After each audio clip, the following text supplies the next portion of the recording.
And Sam Alvarez Yes. is with us. Come closer, Sam. Good to meet you, first of all. You too. Thank you for serving. Appreciate it. Tell us about your military life. I deployed in 2003 during the initial invasion of Iraq overseas, and then I was over there for 12 months, and then ended up coming back and exited the service in 2006. I got diagnosed with PTSD myself in 2007. This is the Army? Yes. Okay. Army. I was in the infantry. So after being diagnosed, I went through kind of really hard times and just kind of went downhill a little bit. So let's talk about the PTSD because Sure. It's 100% real. People, I don't think, really understand what PTSD is all about. It's extremely difficult. Most guys, it's really hard to really open up about their experiences overseas. If they don't know somebody or not with somebody that has gone through the same experiences, there's a sense of judgment or a sense of what are they going to think about the things that I've had to do?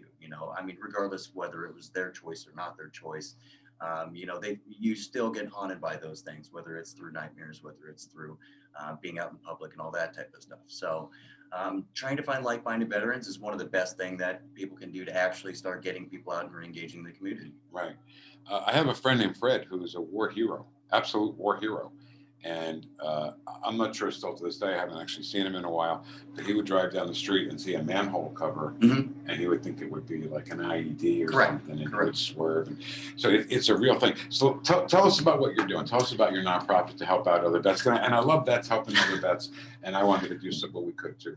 Well, so most of what we do is trying to be a little bit different focus. So it's a cutting edge new program that vets will come in there and actually learn how to build a race car from the ground up. Wow. It'll be a winter clinic that then in the summertime, they actually get to take what they've actually physically built themselves and race it in a racing season through the summertime. So it ends up being a year-round program that vets can sit there and keep coming back to do year after year, and they'll just take apart and rebuild what they've been building for years. Even if there are no mechanic skills whatsoever. So that's kind of part of it, getting them in and learning a new skill and getting them, teaching about automotive technologies or welding, fabrication, anything they really want to know about their cars. And, we can actually help them work on their own vehicles, teach them how to mount and balance tires and all that type of stuff.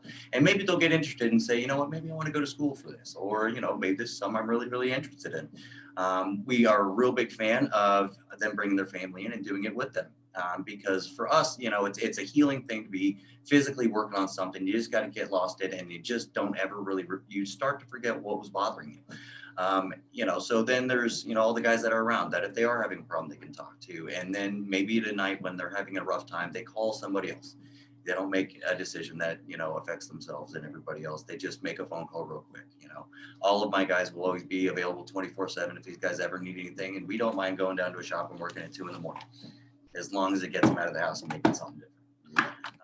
But along with the healing, there's a bonding thing. PTSD is something that you get real reclusive from a family. You pull back because you don't know how they're going to understand. And, being able to do something like this with a family member helps kind of rekindle and kind of gets that bonding going back together, actually going through therapy with them.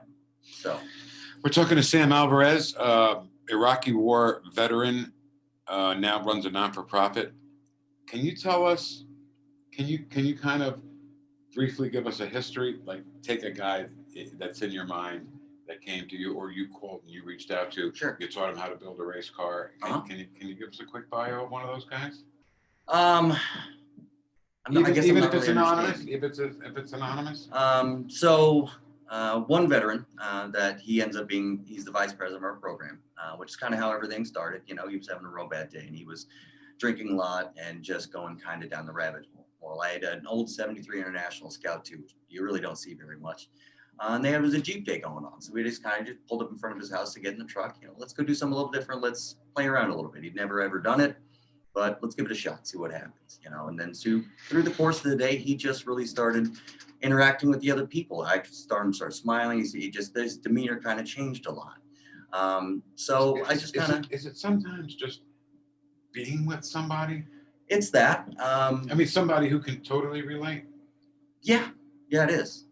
You feel more comfortable to open up to somebody like that. Because you must feel totally alone. Well, they've done it, so they're not going to judge you. They know exactly what you're talking about. Sure. So, but along with that, he said, I felt a little bit, just adrenaline. I felt good. So, I kind of sat back and thought about it. And, if you think about the signs and symptoms of PTSD, taking unnecessary risk is one of the biggest ones. Right. Guys will go on the highway and will do 180 miles an hour on motorcycles just to get those endorphins running again.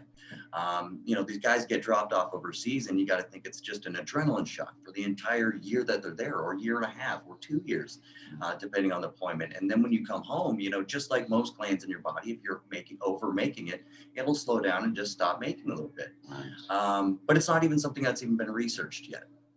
So we're going to start compiling data with all these vets that go through the program and during the racing season portion of it, and try to get some data on how they actually react to the adrenaline aspect of it and how it makes them feel, because we want to get some colleges actually looking into stuff like this. Like, why is this not even researched? Right. Why isn't it? I don't really have an answer. And, the sad thing is programs like this, so I called the VA, and not nationwide was there a program like this available for veterans with PTSD. I found astonishing. I find it terrible. How many vets are car guys? They enjoy their cars, but there's nothing on a regular basis for these vets to go to and actually get that type of therapy. And if we take them out and get them that adrenaline fix in a safe, controlled environment, and they're actually be able to do that, we do that once a month or something, then they just keep getting that fix, and it keeps them from doing terrible stuff down the streets or terrible stuff in their dreams or when they wake up. We have about 20 seconds left. First of all, just yes or no. Is PTSD something you're cured from? Are you cured? No, never. It's forever. Never. How do people find you? How do veterans find you? They can go on our website. They can go on our Facebook page, which is driveonmotorsports.org. Driveonmotorsports.org. No, it's Drive On Motorsport. Sport. Okay. .org. Ask for Sam. Yeah. And also, if you want to put my phone number down there, they can feel free to call me at any point in time. Hit me. Area code 314-660-3313. 3313. And the first car we build will be a flagship car. Everybody that comes to the program will sign it, so everybody starts seeing the amount of veterans that have lost somebody. I wish we had more time to talk. Me too. Thank you for doing this. Thank you for being so brave. Thank you for having me. Thank you for having me. Thanks for serving. Thank you.